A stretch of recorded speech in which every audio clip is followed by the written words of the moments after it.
So hello दोस्तों, कैसे हैं आप लोग। उम्मीद करते हैं आप लोग काफ़ी अच्छे होंगे। दोस्तों काफ़ी सारे ऐसे यूट्यूब पर वीडियो है जिसमें बताया जा रहा है कि इस सब्जेक्ट से ये ऑब्जेक्टिव क्वेश्चन आने वाला है, आपके बोर्ड एग्जाम में काफ़ी हेल्प होगा। लेकिन दोस्तों यूट्यूब पर बहुत ही कम ऐसे वीडियो है जिनमें बताया गया है कि ये सब्जेक्टिव क्वेश्चन आपके बोर्ड एग्जाम में पूछा जा सकता है या फिर इससे रिलेटेड क्वेश्चन आपके बोर्ड एग्जाम में आ सकता है। लेकिन दोस्तों आज के इस वीडियो में 3 ऐसे सब्जेक्टिव क्वेश्चन हम लोग कवर करने वाले हैं, लेकर के आए हैं, जो कि आपके बोर्ड एग्जाम में आ सकता है या फिर उससे रिलेटेड दूसरा क्वेश्चन भी आ सकता है, लेकिन उसी से रिलेटेड आने वाला है।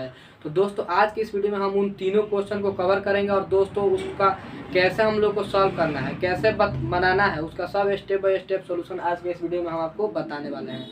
तो इसके लिए दोस्तों आपको अपने बुक को सामने ओपन कर लेना है, तभी दोस्तों आप लोग क्वेश्चन को पढ़ पाइएगा और मैं आंसर उसका बना पाऊंगा। नहीं तो बिना क्वेश्चन को पढ़े आप लोग को समझ में नहीं आएगा और फिर आप बोलोगे कमेंट में कि मेरे को समझ में नहीं है। ठीक है, तो आपको बिल्कुल भी नहीं घबराना है। अगर दोस्तों आप सोचते हैं कि आप बहुत स्मार्ट है, आपको सब क्वेश्चन आता है, पूरा बोर्ड एग्जाम में क्वेश्चन करके आ सकते हैं, तो आप इस वीडियो को छोड़ के जा सकते हैं। ये वीडियो आपके लिए नहीं है। ठीक है, अगर जो चाहते हैं कि हाँ मुझे सीखना है, बोर्ड एग्जाम में अच्छा करना है, तो उनके लिए वीडियो है। तो चलिए दोस्तों आप अपने बुक को खोल कर रख लीजिए। हमारे पास यहाँ पर बुक है जो हम लोग क्वेश्चन देख के उसको यहाँ पर सॉल्व करेंगे। ठीक है, तो पहला जो क्वेश्चन है हमारा प्रश्नावली 4.2 का 4 नंबर क्वेश्चन है। तो जल्दी से ओपन कर लीजिए, जो कि है 2 क्रमागत धनात्मक पूर्णांक ज्ञात करें जिनके वर्गों का योग 365 है। ठीक है, यानी कि 2 क्रमागत ऐसी संख्या को ज्ञात करना है जिनका वर्ग करने पर यानी स्क्वायर करने पर जोड़ा जा रहा है तो उनका योग 365 आ रहा है। ठीक है, तो चलिए दोस्तों उसको देखते हैं। सबसे पहले आप क्वेश्चन को पढ़ लीजिए एक बार। तो दोस्तों उसमें दिया हुआ है कि 2 क्रमागत धनात्मक, यानी क्रमागत संख्या किसे कहते हैं, जो एक के बाद लगातार हो, जैसे में 1 2 3 4 5 6। तो जो पहली संख्या है इसमें एक जोड़ने के बाद जो है दूसरी संख्या मतलब दूसरी क्रमागत संख्या हमको मिल जा रही है। ठीक है, वो चाहे एक में हो तो एक में एक जोड़ेंगे तो 2 हो जा रहा है, 3 में एक जोड़ेंगे तो 4 हो जा रहा है, 5 में एक जोड़ेंगे तो 6 हो जा रहा है। इसी प्रकार से अगर दूसरी संख्या हमको निकालनी है मतलब तो उसमें एक जोड़ देंगे। तो उसी प्रकार से माना कि पहली धनात्मक पूर्णांक x है। ठीक है, इसीलिए दूसरी पूर्णांक बराबर क्या हो जाएगा, x + 1।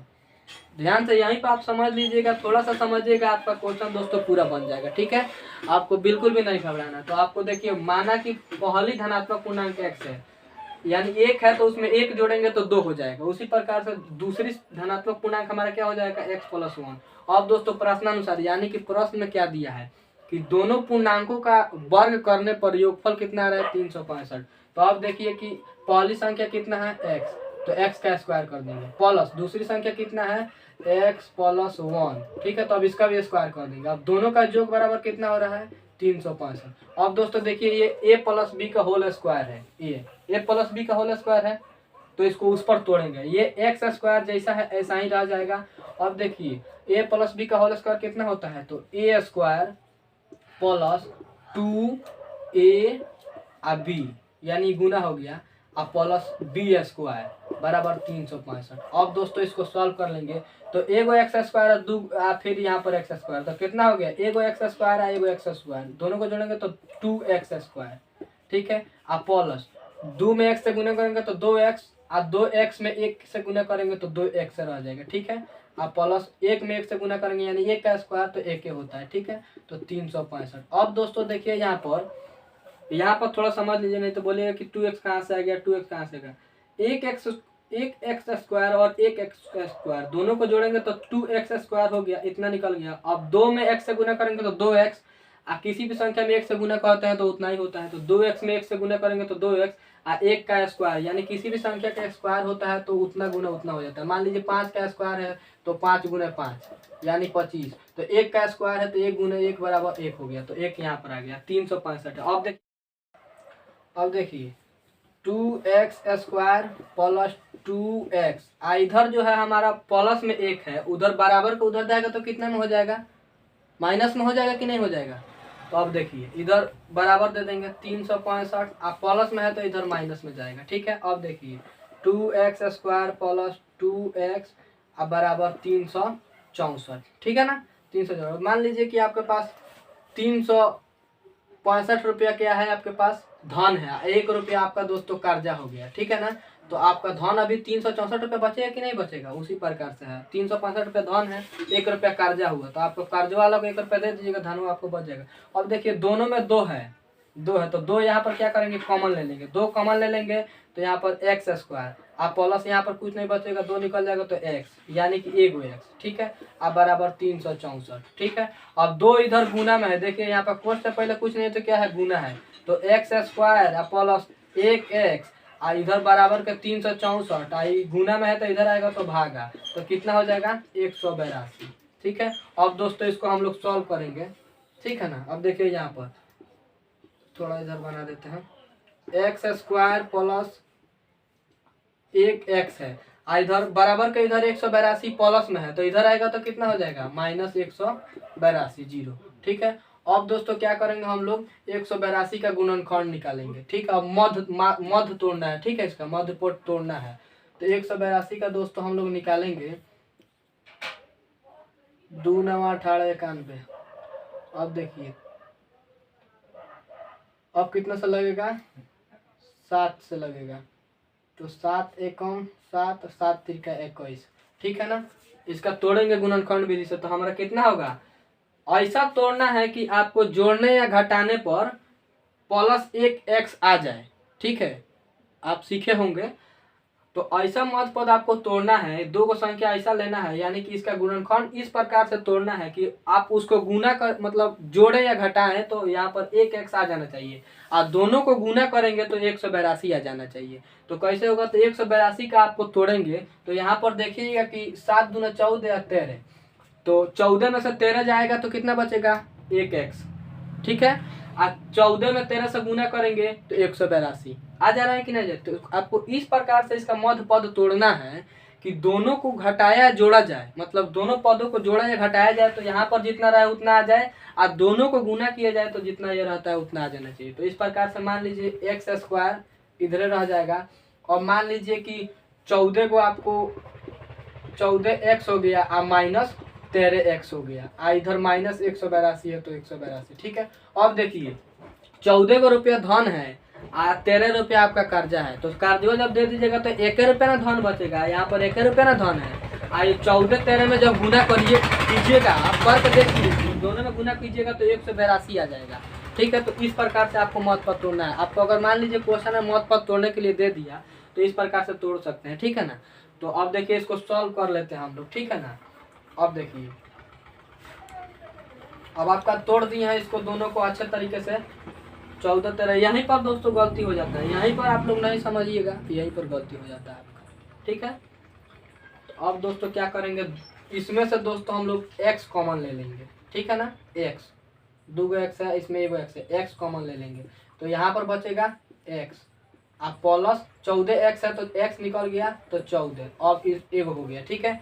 अब दोस्तों यहाँ पर देखिए माइनस दोनों में है, ठीक है, माइनस दोनों में है, दोनों माइनस से देख रहे हैं आप लोग। तो इसमें से क्या करेंगे हम लोग माइनस 13, अब x नहीं ले पाएंगे क्योंकि इसमें x है और यहाँ पर x नहीं है, तो ऐसा चीज कॉमन लिया जाता है जो दोनों में हो। तो इसमें दोस्तों x नहीं है, इसमें x है, इसमें x नहीं है, तो इसमें माइनस 13 ले रहे हैं तो यहाँ पर क्या बच जाएगा x, ठीक है।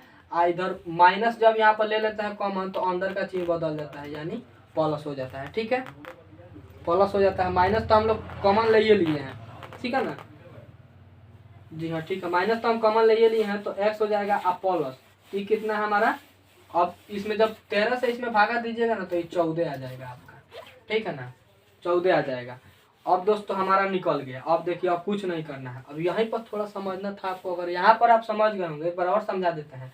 आपको मध्य पद इस प्रकार से तोड़ना है कि जोड़ने या घटाने पर इतना आ जाए या गुना करने पर इतना आ जाए। जैसे में यहाँ पर आप लोग देख सकते हैं 7 दूनी 14 और 13, तो घटाएंगे तो आ गया। अब दोस्तों इसमें दोनों में से जो मिलेगा कॉमन ले लेंगे, इसमें जो मिलेगा कॉमन ले लेंगे। तो इसमें से x कॉमन ले लिया है तो 2 x में से 1 x निकल गया तो 1 x, और 14 x में से x निकल गया तो 14। अब यहाँ पर माइनस दोनों में है तो माइनस 13 ले लिया है, x इसमें नहीं है इसीलिए खाली 13 लिया है तो x बच गया। जब माइनस कॉमन ले लिया है तो अंदर का चिन्ह बदल जाता है, ठीक है। ये माइनस में था माइनस 13x, तो यहाँ पर x जो प्लस में हो गया, देख रहे हैं ना, दोनों चिन्ह बदल गया, माइनस में तो प्लस हो गया। अब 13 से 182 में भागा देंगे तो 14 हो जाएगा, प्लस 14, क्योंकि माइनस पहले ही कॉमन ले लिया। अब देखिए x प्लस 14, ठीक है, एगो हो गया, दोनों मिल रहा है, हई या हई दोनों को मिला के एगो लिख लेंगे, x माइनस 13। अब देखिए x प्लस 14 इसमें भी है इसमें भी है तो एगो ले लिए। अब x माइनस 13 है, माइनस दोनों को मिला दिए, एगो हो गया, ठीक है। अब हम लोग क्या माने थे, अब दोस्तों दोनों का हम लोग आंसर निकाल के देखेंगे, ठीक है। दोनों का बराबर 0 है, बारी बारी से दोनों का करके देखेंगे। तो x प्लस 14 बराबर 0 है, तो x बराबर अभी प्लस में है तो इधर जाएगा तो माइनस में हो जाएगा। अब देखिए कि आपके धनात्मक पूर्णांक जो माइनस में आया है, मूल माइनस में, तो ये अनवायलेट हो गया, ठीक है, अनवायलेट हो गया। अब एगो दोस्तों क्या है, x माइनस 13 बराबर 0, तो x बराबर दोस्तों हम लोग का माइनस है तो इधर 13 प्लस में हो गया। तो ये दोस्तों हम लोग का क्या निकल गया, x। तो x बराबर हम लोग क्या माना कि पहली धनात्मक पूर्णांक x है, तो पहली हमारी धनात्मक पूर्णांक कितना हो गया, पूर्णांक पहली 13 और दूसरी बोल रहा है दूसरी, ठीक है। तो दूसरी क्या माने थे, x प्लस 1, तो x बराबर 13 है प्लस 1, तो बराबर हमारा 14। तो यानी पहली धनात्मक पूर्णांक। अब देखिए यहाँ पर एनवायलेट काहे किए हैं, देखिए आप लोग बहुत में से पूछेंगे कि आप -14 अनवायलेट क्यों कर दिए। अब यहाँ पर पूछ रहे हैं माना कि पहली धनात्मक पूर्णांक, तो धनात्मक पूर्णांक क्या होता है, किसको कहते हैं, 1 2 3 4 5, जिसमें दोस्तों माइनस ना हो, यानी कि धन हो, धनात्मक धन, जिसको धन हो ना उसी को धनात्मक पूर्णांक कहते हैं, यानी कि कर्जा ना हो। और ऋणात्मक होता है वो जो माइनस वाला, -2। तो यहाँ पर पहला ही क्वेश्चन में पूछ रहा है कि माना कि मतलब दिया है कि ऐसी दो धनात्मक क्रमागत दो धनात्मक पूर्णांक ज्ञात कीजिए, धनात्मक। तो जो -14 आ गया तो इसका मान गलत है, तो अनवैलिड इसीलिए कर दिया है। और दूसरा मान हमारा जो धनात्मक निकला है 13, तो इसी प्रकार से इसीलिए अनवैलिड किए हैं, इसको माना है क्योंकि ये प्लस में आ रहा है। अब दोस्तों क्या हुआ कि पूछ रहा है क्रमागत, तो देख सकते हैं कि पहली हमारा x बराबर कितना है 13 और दूसरी बराबर 14, तो ये क्रमागत है, तो हमारा आंसर एकदम राइट है। इसी प्रकार से 2 क्वेश्चन और हम आपको समझाते हैं, इसको आप रिवीजन करिए, तब तक हम बोर्ड को मिटा करके फिर दूसरा क्वेश्चन हम लोग निकालते हैं। तो दोस्तों पहला दूसरा नंबर जो क्वेश्चन है वो हमको बता देते हैं, 5.2 का है, ठीक है, एपी है। उसमें दिया है 50 पद है जिसका तीसरा पद 12 है और अंतिम पद 106 है, इसका 29वां पद ज्ञात कीजिए, ठीक है। तो आप लोग निकाल के उसको क्वेश्चन को पढ़िए, तब तक हम इसको मिटा करके आपको बताते हैं।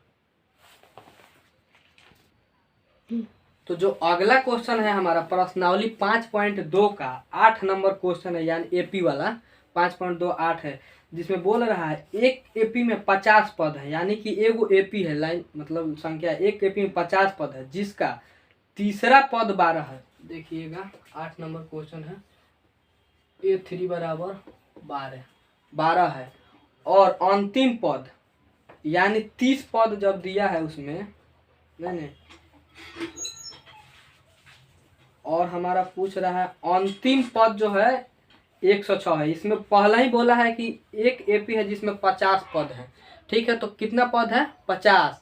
अब बोल रहा है तीसरा पद 12 है, A3 बराबर 12 है और अंतिम पद 106 है, तो हमारा 50 गो पद है, तो दिया है ना कि हाँ एपी में 50 पद है, तो अंतिम पद कितना हो जाएगा A50 बराबर 106। क्वेश्चन में दिया है, ये हम अपने से नहीं लिख रहे हैं।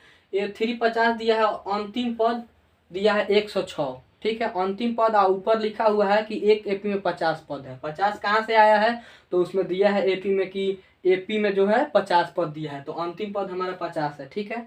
तो इसका 29वां पद ज्ञात कीजिए। तो पूछ रहा है A29 बराबर 1, ठीक है।